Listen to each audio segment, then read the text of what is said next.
Bien, voy a continuar con mi presentación personal con el único objetivo de ilustrar un poco el trasfondo de estas ideas y cuáles son las experiencias. Porque en los debates que se han establecido a través de las redes sociales, en los que yo he emitido ciertos planteamientos, eh, concepciones, etcétera, siempre hay ataques personales y una serie de etiquetas que no tienen absolutamente ningún sentido. Y esto es una práctica muy común a la hora de rebatir planteamientos de alguien. Simplemente etiquetándolo de algo, ya parece que se obtiene algún tipo de razón. Entonces voy a hablar de la segunda parte, que es de la universidad en adelante. Cuando yo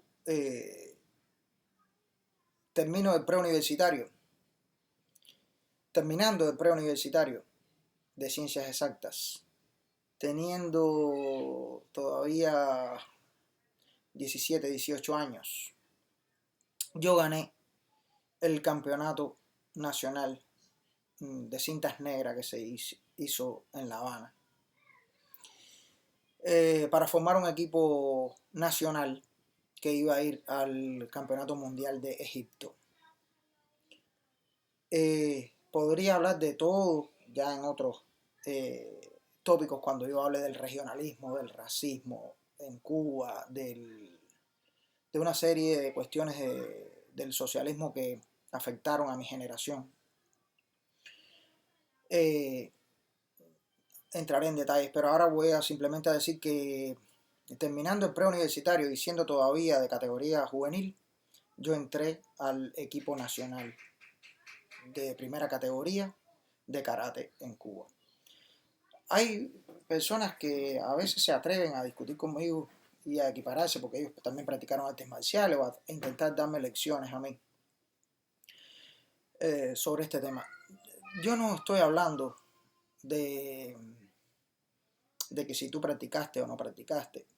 Yo estoy hablando de que yo con mi edad, siendo del interior y teniendo a todo el sistema de arbitraje en contra,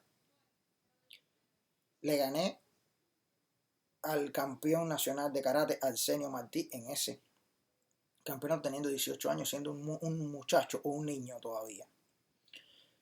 Y no pudieron evitar entrar, o sea, dejarme entrar al equipo nacional. Por tanto, yo tengo resultados reales. Siendo un muchacho que estudiaba en un instituto especializado en ciencias exactas, no de deportes. O sea, yo no estuve en una ESPA ni ninguna escuela especializada en deporte. No estoy alardeando, estoy diciendo que yo tengo un resultado patente que me hace a mí, me da a mí, por lo menos, un poquito más de potestad para hablar de determinados temas, los cuales después citaré de manera específica. Bien, entrar al equipo nacional significa que siendo del campo, como se dice, o del interior, porque yo no soy del campo, yo soy de un pueblo de provincia, porque Cuba es un país subdesarrollado, en el cual cualquier pueblo, incluso las ciudades, eh, no se pueden comparar con las urbes de otros países desarrollados, en las cuales he vivido. Eh, Al entrar al equipo nacional, se me propone ingresar a el Instituto Superior de Deportes, vamos a decir, una universidad que existe para los deportistas que no tiene grandes exigencias académicas, en las cuales las pruebas se hacen después, que de las competencias, etcétera. Se hacen una cantidad de concesiones que en la Universidad de La Habana no se hizo. Al mismo tiempo, yo durante el preuniversitario, terminando el 12 grado, entré en un grupo y fui uno de los fundadores del club de paracaidismo de la SEPMI de Matanzas. Y fundamentalmente de la vocacional del Instituto Provincial de Ciencias Exactas, unos cuantos muchachos entusiastas nos empezamos a interesar por el paracaidismo y canalizamos nuestra adrenalina por ahí. Y también participé, por supuesto, en competencia provincial y tuve muy buena marca. Y en el paracaidismo también me iba muy bien. Pero realmente el paracaidismo era parte de la rebeldía que yo le hacía a mis padres por situaciones de familia, como cualquier otra familia puede tener. No obstante, yo reconozco que la mía era una familia bastante problemática al yo terminar mi juventud. O sea, mi mamá y mi papá no se entendían y yo no quería regresar a mi casa, así que profundicé mis amistades eh, con el paracaidismo. Pues me quedaba en casa los fines de semana. En vez de regresar a mi casa, me iba a casa de mis amigos en otro pueblo de mi provincia, y ahí canalizaba todas mis inquietudes adrenalínicas con el paracaidismo. O sea, hacía paracaidismo, estaban en un instituto de ciencias exactas que reunía lo mejor de los estudiantes de cada provincia, y al mismo tiempo era campeón nacional de mi deporte en mi categoría, y además en la categoría de mayores o de sociales o de primera categoría. Cuando me propusieron entrar al Fajardo, como se llama, Manuel Fajardo, el instituto, vamos a decir la Universidad de Deportes, dije que no, que yo había hecho las pruebas de ingreso a la Universidad de La Habana, las cuales ahora no existen porque las eliminaron, porque se dieron cuenta que ya hay muy bajo nivel ahora en Cuba, y de eso hablaré después también. Pero en mi época se hacían pruebas de ingreso que eran de bastante rigor, y yo estaba participando en el campeonato provincial de paracaidismo mientras la gente estaba matándose estudiando para las pruebas de ingreso. Y entré en una de las carreras más difíciles. Todo el que sea sincero, que es amigo mío, y que recuerde y que tenga honestidad, y yo no voy a entrar en muchos detalles, pero sabe el tipo de calidad intelectual que tenía cada cual cuando eligió su carrera. Porque todas las carreras tenían ciertas características. El pedagógico, carreras como medicina, carreras para la Unión Soviética, una serie de carreras que bajaban antes de la decisión final, a la cual muy pocos querían arriesgarse, porque se hacía vamos a decir, una elección por escalafón y por los resultados de las pruebas de ingreso, que era bastante claro con respecto a quién tenía más poder intelectual y más posibilidades intelectuales que otros. Así que a esa altura de nuestra vida, terminando la adolescencia, todo el mundo respetaba y tenía bien claro quién era quién por aquí. Pero no solamente por aquí, yo lo hacía en el deporte también. Y como todo muchacho becado, bailaba, tenía novia, iba a los campismos, de todo. Ahora, entrando a la universidad, yo combinaba el entrenamiento riguroso de un equipo nacional que se preparaba para los mundiales de Egipto, al mismo tiempo que asistía a la Facultad de Química Pura, que es una de las 3, vamos a decir 4, facultades más difíciles de toda la enseñanza superior en Cuba. Matemática y cibernética es una, física pura es la otra, química pura es la otra, y la otra es radioquímica. Estas son las 4 facultades más potentes de Cuba. En segundo año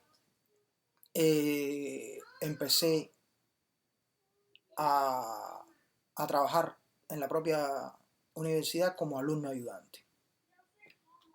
Yo estoy contando esto porque esto es importante para que la gente que se interesa por la cultura cubana entienda que la cultura se soporta por una sociedad que está integrada por personas, y que esas personas tienen una determinada cantidad de vivencias que explican el entorno en que ocurre la cultura. Entonces, además de ser deportista, de ser estudiante de una de las mejores facultades de, de Cuba, también era alumno ayudante. Alumno ayudante significa que estás estudiando en la universidad y al mismo tiempo impartiendo clases dentro de la universidad a estudiantes de años anteriores al tuyo. De todas maneras, mejor que yo, en mi año habían 4 que yo reconozca que eran mejores que yo. Alex Fragoso, Marixa Sosa, Reinaldo Villalonga. Yo diría que 3, porque todos los demás tenían resultados por su aplicación, por una cantidad de factores sociales, de relaciones, etc. Pero en lo que era esto, me atrevo a decir que yo era el cuarto de una facultad, de las mejores facultades de Cuba. Siempre tenía un rival que venía de la vocacional, que nunca había tenido los resultados como yo, Jesús Álvarez, que se pasaba todo el tiempo tratando de competir conmigo y así otras personas. Pero yo a esa altura no me interesaba. Cuando noté que habían 3 mejores que yo, ya yo me desilusioné. En el sentido de que en el pre yo tenía todavía la idea de que yo iba a ser un gran científico. Pero cuando vi que habían 3 mejores que yo y cuando vi cómo se desarrollaba el mundo de la ciencia en Cuba, en un país subdesarrollado, me desencanté por completo. Pero me seguía gustando la química. Cuando hablé de que habían 4 por encima de mí en inteligencia es porque estoy contando a uno de otra facultad, que era uno de mis grandes amigos y hoy todavía lo es y vive aquí en Miami, que se llamaba Smith Pérez, que era la facultad de biología, después de farmacia y rodó todas las facultades. Era uno de los más inteligentes. Y otra persona que se llamaba René, que era de Guantánamo, el Nahue, que era también súper inteligente. De ahí en fuera, conozco personas muy inteligentes de otras facultades, pero no personalmente no lo considero con la misma calidad intelectual que yo. Y eso que respeto a personas que me parecen estrellas. Ahora, yo estando en la facultad y siendo alumno ayudante, nunca dejé de tomar ron, de tener novia, de bailar, de pasar borracheras, de fajarme, de tener peleas físicas. O sea, que no fui nunca en mi vida ningún bitongo. No fui un guapo ni un maleante, pero jamás fui un bitongo ni un cobarde. Ahora, estando en la Universidad de La Habana, un día estábamos en el dormitorio de la Universidad de La Habana. Me tocó a mí por un sorteo que hicimos ir a buscar pizzas para los demás que estábamos estudiando para pruebas y porque estudiábamos hasta por las madrugadas y todo el mundo reunía el dinero y alguien iba a buscar las pizzas y comida y me tocó a mí y 2 amigos más y tuve un incidente con un grupo de maleantes que me rajaron la cabeza con un ladrillo y me dejaron tirado desangrándome en la calle. Después puedo hablar de mi serie de experiencias que me hacen a mí tener un rechazo a determinado tipo de cubano, que no tiene nada que ver con intento mío de prohibir derechos civiles, nada de eso, sino que son rechazos personales míos a través de mis experiencias. ¿Okay? Ahora, terminando yo la facultad de química, graduándome, ya yo me había decepcionado del sistema de empleo cubano y estábamos en pleno periodo especial. El periodo especial es una época de crisis económica en la que todos los valores ideológicos, la esperanza de un país próspero la idea de que habías estudiado toda tu vida y que siendo científico y habiendo trabajado o estando trabajando en la Universidad de La Habana, siendo profesor universitario, ibas a poder casarte, tener una casa, un carro, tener una vida normal del siglo XX, desaparecieron. Y yo me gradué de la Facultad de Química sabiendo que no iba a trabajar de químico más que los 2 años que tenía asignados de manera obligatoria para poder mantener mi título en lo que se llama servicio social, que es un servicio social obligatorio, que se hace para pagar, para sufragar los gastos de estudio, que además están pagados también por todo el trabajo que nosotros hicimos durante toda la enseñanza secundaria y preuniversitaria, trabajando en actividades productivas agrícolas. Por tanto, yo saldé mi deuda con lo que yo recibí. Y de hecho, no me he beneficiado nunca trabajando como químico, porque decidí no trabajar más nunca como químico. Porque durante los 2 años trabajé en el Instituto de Investigaciones de Materiales y Reactivos para la Electrónica, que está adjunto a la Facultad de Química, en un departamento de, vamos a decir, de desarrollo de electrodos selectivos. Por tanto, 2 años estuve trabajando como pichón de científico, porque realmente yo considero que uno llega a ser científico cuando ya tiene un tema de investigación que uno desarrolla por sí mismo y es capaz de reunir un equipo, o que el resto de la sociedad científica delega en ti un tema para desarrollarlo. Pero como eso exigía de una serie de requerimientos ideológicos, de fidelidad a algo en lo que ya se había perdido todo tipo de esperanza, yo no insistí en eso. Y puedo dar fe que todos los que yo conozco de mi facultad, graduados de mi facultad, la mayoría se ha ido del país. O sea, el socialismo cubano invirtió muchos años en crear una cantera que se encargara del desarrollo del país, que ha abandonado el país por la falta de esperanza en que ese plan de vida para todos funcionara. Y de eso voy a hablar después. Pero estoy hablando de que yo, antes de graduarme, ya estaba ocurriendo en Cuba una serie de sucesos como los militares que se dedicaron al tráfico de drogas, los juicios sumarios en lo que fueron definitivamente, o sea, finalmente ejecutados con pena de muerte. Y estaba el problema de la dualidad del dólar, que si se liberaba, que no se liberaba. En la beca donde yo vivía habían estudiantes africanos que recibían becas del pueblo de Cuba, no del gobierno de Cuba, del pueblo de Cuba, porque somos nosotros los que pagamos, y eran los más privilegiados. Y durante toda mi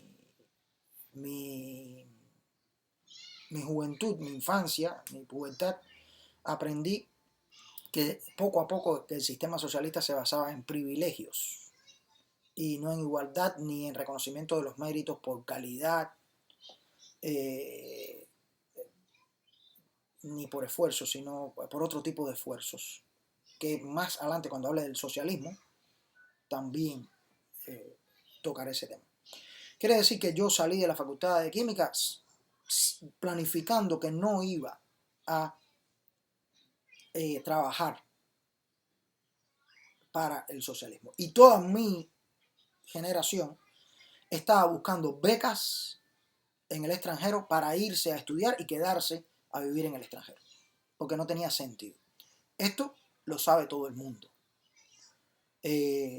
Cuando yo discuto con alguien que se dedica a la danza, lo primero que me echa en cara es: ¿por qué no te dedicas a la química? Pues no tiene sentido, porque sería muy estúpido haberse dedicado a algo para seguir alimentando a personas que no lo merecen. Y mi vida no la iba a echar a perder en eso. Así que tengo conocimiento científico, tengo la preparación tengo el mérito de haber pasado todos los requerimientos para ser considerado un intelectual, un profesional de la ciencia, y tengo la inteligencia que permite a mí desarrollarme en cualquier rama. Y ahí voy. Terminando, o sea, estando en mi servicio social, habiendo terminado la universidad, ya yo había planificado estudiar japonés. ¿Por qué? Porque yo había fundado, junto con un amigo mío de la Facultad de Derecho, una asociación. Habíamos investigado la ley de asociaciones en Cuba y habíamos encontrado una brecha para crear una asociación que se llama la Asociación de Chito Ryu, que se independizaba de la Federación Cubana de Karate. Y creamos una institución que no estaba suscrita a ningún organismo central del Estado. Porque en Cuba tú puedes hacer organizaciones, federaciones, lo que tú quieras, mientras estés suscrito a un organismo central del Estado, los ministerios. Por tanto, el karate estaba suscrito al Ministerio del Interior. Y nosotros en la Universidad de La Habana, haciendo uso de la autonomía universitaria, que es una lucha que se ganó en los años 40 dentro del movimiento estudiantil, logramos hacer la asociación de Chito Ryu dentro de la Universidad de La Habana como organismo al que nos suscribíamos porque éramos estudiantes universitarios. Y gracias a eso, en los Panamericanos del 91, Cuba tuvo que presentar dos equipos nacionales para el Panamericano de Karate de Chito Ryu. Uno, el de la Federación Cubana de Karate y Artes Marciales Afines, dirigida por Ramiro Chirino, miembro de la Seguridad del Estado y secretario del partido en el INDER. Y nosotros, que éramos la Asociación Chito Ryu de Cuba, que estábamos suscritos a la Universidad de La Habana como segundo equipo nacional. Esto dentro del socialismo y dentro del derrumbe del campo socialista y toda la paranoia ideológica, por supuesto que llamó la atención de la seguridad del Estado.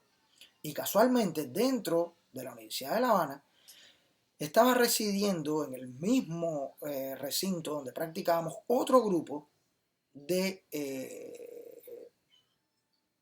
ex miembros del equipo de taekwondo que se habían ido del equipo nacional y que habían creado su propio equipo y que todos eran disidentes. Por tanto, eso por carambola nos llegó a nosotros y nosotros también fuimos investigados a nuestra manera por la seguridad del Estado. ¿Qué hice yo? Yo busqué rápidamente la manera de crear un canal directo de comunicación entre nosotros y Japón. Ya nosotros teníamos un maestro japonés residente en Venezuela, casado con una cubana, que era quien nos formaba, y fue quien trajo en el Panamericano del 91 a los dirigentes de la Federación Japonesa de Karate Chito Ryu y vamos a decir que nos dio cierto crédito. Y luego este propio maestro de Venezuela, japonés, miembro también, o sea, uno de los directivos de esa federación japonesa de karate, Chito Ryu, nos hizo exámenes y nosotros recibimos una certificación, o sea, una licencia o un diploma de grados de karate de la fuente de Japón. Y por supuesto la Federación Cubana de Karate se alarmó, se paró y dijo que no aceptaba nuestros grados, lo cual solamente invitaba a que se desprestigiaran, porque ellos estaban no reconociendo el crédito que daba Japón de un grupo de karatecas que eran diferentes a la Federación Cubana de Karate. Nos tendieron una trampa y mi hermano Hermes, que estaba también en la Facultad de Farmacia de la Universidad de La Habana y que era favorito para el campeonato nacional de ese año, fue provocado en una competencia y se fue a las manos con Chirino, el presidente de la Federación Cubana de Karate, y lo expulsaron a él de la o sea, de la posibilidad de practicar por decreto así, o sea, a dedo, te vas y no puedes practicar más karate en Cuba, ni tú ni tus hermanos. Y yo, que había organizado, que había sido, digamos que el autor intelectual de toda esta organización, que creaba una quinta columna a una institución del Estado, por supuesto quedé anulado completamente de la posibilidad de seguir mi carrera deportiva. Por tanto, ya a esa altura yo había estado estudiando idioma japonés en el Centro de Estudios de Asia y Oceanía, que es una organización no gubernamental públicamente, pero que todo el mundo sabe que en Cuba todos esos centros de estudio de Asia y Oceanía, de Estados Unidos, de África, son los centros de formación de cuadros y de diplomáticos que van a ir a cumplir misiones diplomáticas a otros países y que al mismo tiempo se convierten en embudos de obtención de ingresos a través de becas, donaciones, etcétera, que existen habilitadas en todos los países del mundo para este tipo de instituciones no gubernamentales que en realidad eran entidades suscritas al Comité Central del partido. En el caso específico del Centro de Estudio de Asia y Oceanía, este centro era, digamos que, el lugar que se le había dado a Melba Hernández. Melba Hernández es una de las luchadoras, de las revolucionarias históricas que participaron en la lucha clandestina, en todo el proceso de la revolución cubana, la revolución de Fidel Castro, nuestra revolución. Ya yo conocía del Centro de Estudios de Asia y Oceanía porque había ido a ver la discusión de la tesis de grado de la hermana de un amigo mío de la Facultad de Química, que ella estudiaba filosofía e historia y que su tesis había sido precisamente dedicada a el sudeste asiático, ¿okay? Asia y Oceanía, lo que era Vietnam, Camboya y todo eso. Y por primera vez, antes de yo terminar la universidad, conocí la existencia de ese centro y me planifiqué para ir allí y empezar a buscar información sobre cómo irme a estudiar a Japón. Entonces, en ese centro de estudio de Asia y Oceanía, mientras yo hacía mi servicio social de químico, iba frecuentemente a buscar información y encontré que existía una universidad internacional de artes marciales en Japón y busqué toda la información para irme a estudiar allí. Pero el proceso, aunque era viable, exigía que tú tuvieras los medios para irte a estudiar allí. Entonces dije, voy a estudiar japonés, fui a la Facultad de Lenguas Extranjeras y me alisté en los cursos externos que hay en la Facultad de Lenguas Extranjeras de idioma japonés. Cuento corto, hice 3 cursos en 2 años, me gradué como el mejor de mi año, o sea, siendo de segundo año me gradué ya en tercer año, un año antes, me dieron mi diploma de mejor graduado y al mismo tiempo pasaba un curso en el Centro de Estudios de Asia y Oceanía de caracteres japoneses y otro curso que existía en Kubanacan, que me quedaba a kilómetros y kilómetros a los que iba en bicicleta, que ofrecía un maestro japonés llamado Haneda, que estaba en Cuba en una misión de la JICA y daba estos cursos para guías y, vamos a decir, para el Ministerio del Turismo. O sea que pasé en 2 años 4 cursos de idioma japonés y gané el concurso que hace la Fundación Japón de idioma japonés en todo el mundo en mi segundo año. O sea, el primer año me presenté al concurso y cogí 30 puntos. En las vacaciones de segundo año para tercero, yo me preparé muy bien y ya en el segundo año cuando entré la profesora me dijo, ¿qué ha pasado? ¿Por qué has adelantado tanto?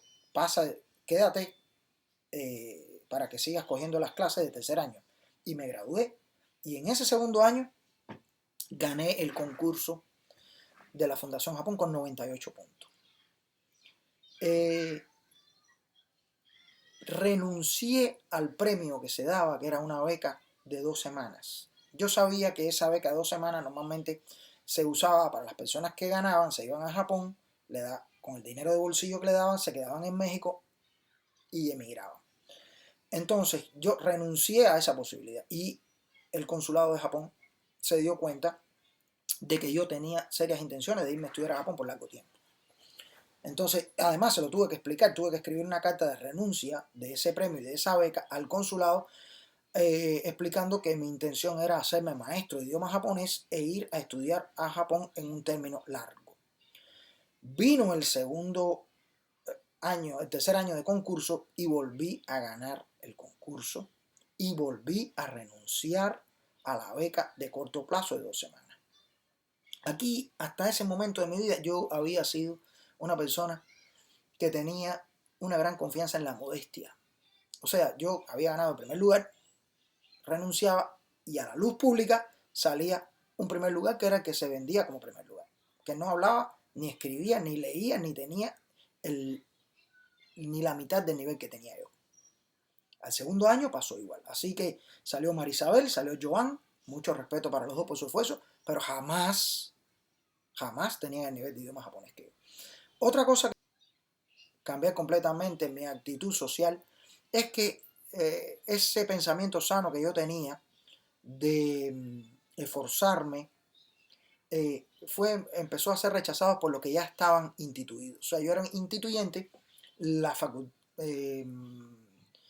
estaba siendo reconocido por la comunidad japonesa en Cuba, pero los traductores de idioma japonés que me estaban empezando a ver como un traductor emergente, porque la embajada de Japón me utilizaba para hacer traducciones a personajes que venían a Cuba, empezaron a verme con cierto rechazo. Y una vez en casa del cónsul de Japón, en una fiesta que él hacía prácticamente semanalmente y a la cual me invitaba y gracias a lo cual pude conocer a ministros, a muchos artistas cubanos, pintores, etc. Uno de esos traductores me dijo una grosería que él esperaba que yo no entendiera en idioma japonés y me di cuenta de que había una hostilidad intelectual muy grande. A partir de ahí yo empecé a anular esa inocencia de joven esforzado y a darme cuenta de que existía una hostilidad profesional en este mundo. Hostilidad profesional que después pude contratar en el mundo de la danza y de otras. Pero esa hostilidad profesional yo nunca la había visto dentro de la química, dentro del ámbito científico, al menos no a ese nivel tan sucio, porque realmente la hostilidad profesional dentro del sector de la ciencia era de otro tipo. Por lo menos no era ese tipo de enemistad social y de ataques verbales, sino ver quién le rendía más al partido comunista y quién podía sacar más ventaja del otro. Pero por lo menos no habían ese tipo de hostilidades concretas. Y finalmente me llegó la beca para hacerme profesor de idioma japonés y me fui a estudiar a Japón en el año 96. Casualmente, antes de yo irme, ya me habían invitado por que yo había servido de traductor en un grupo de Aikido, mientras yo también practicaba Aikido. Y gracias a ese periodo importantísimo de mi vida, estuve durante 2 años muy ligado a uno de los grandes intelectuales de Cuba, Gustavo Pita, que es profesor de filosofía, era profesor de filosofía en el Instituto Superior de Arte, por lo cual en muchas ocasiones frecuenté el Instituto Superior de Arte y tuve muchos amigos de la práctica del Aikido que eran estudiantes de dramaturgia, de la Facultad de Artes Escénicas, una serie de jóvenes brillantes. Ninguno de la facultad que tenía que ver con danza.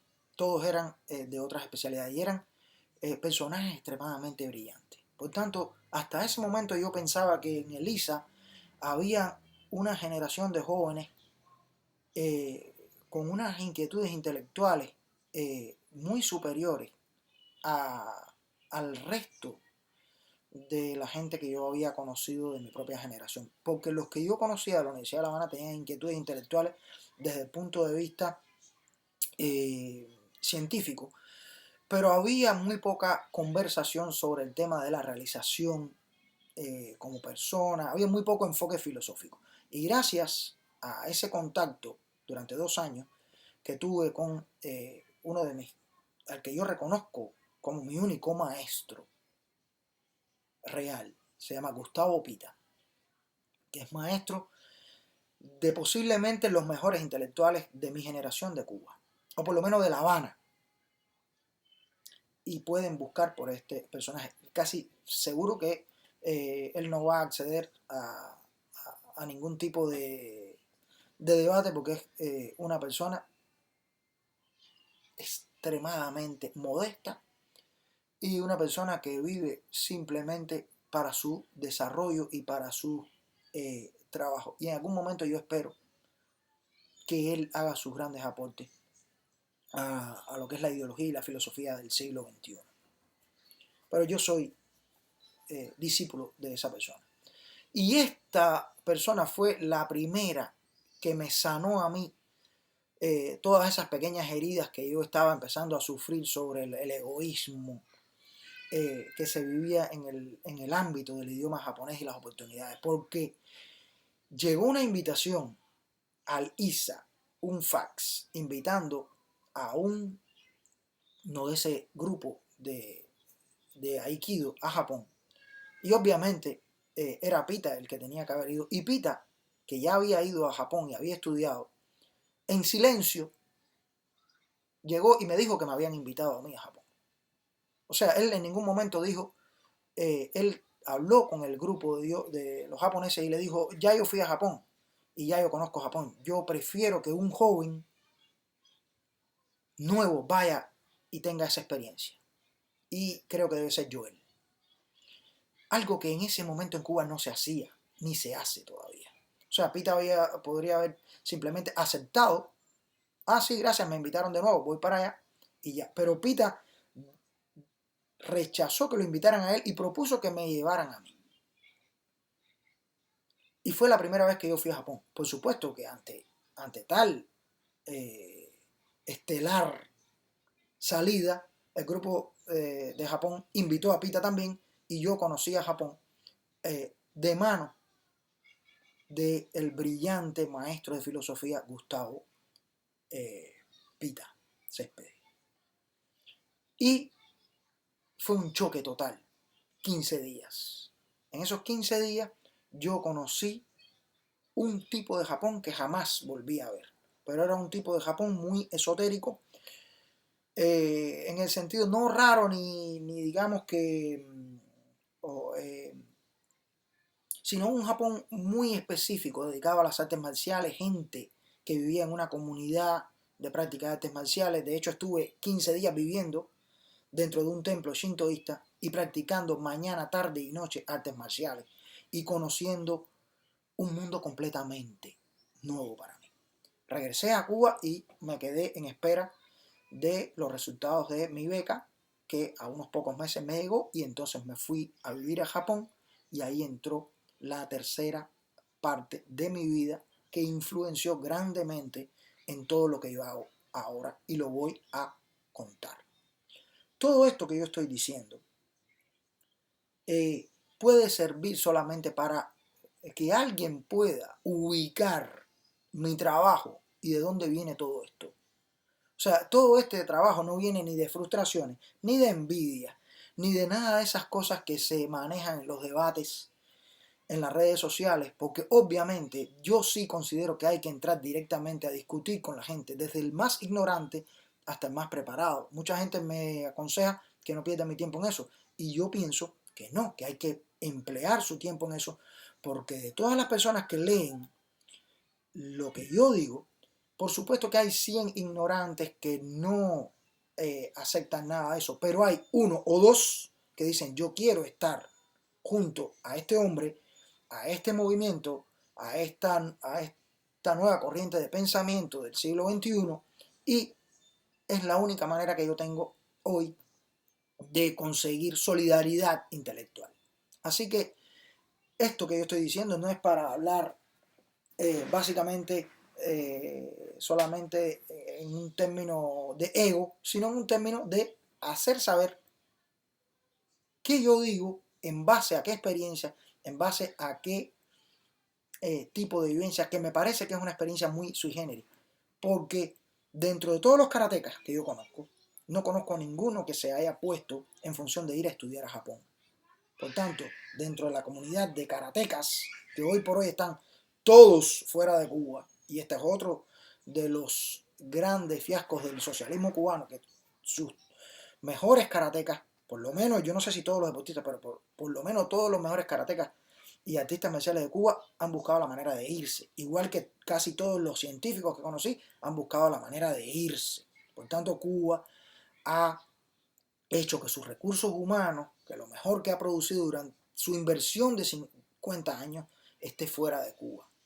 Y eso no quiere decir que no quieran a Cuba y no quieran ayudar, pero están preparándose fuera de Cuba con el mejor ánimo de volver a servir, como lo hizo José Martí, como lo hizo Juan Gualberto Gómez, como lo ha hecho cada persona revolucionaria y comprometida con su país, con su tiempo, en cada época. Y después, más adelante, cuando yo empiece a hablar ya de temas más concretos, voy a hablar directamente de tú a tú con los dirigentes ideológicos de Cuba, desde Fidel, Raúl, hasta todos los que yo conozco, porque no pueden ser tan torpes que vayan a cometer los mismos errores que se cometieron en la antigua Unión Soviética, en Rumanía, en Hungría, en Checoslovaquia, en Alemania democrática. Y estamos cometiendo los mismos errores. Entonces, ya yo hablaré de eso, pero voy a hablar después de mi época de Japón, porque esa época me va a servir para ilustrar mis descubrimientos culturales y mis descubrimientos filosóficos que hoy yo utilizo.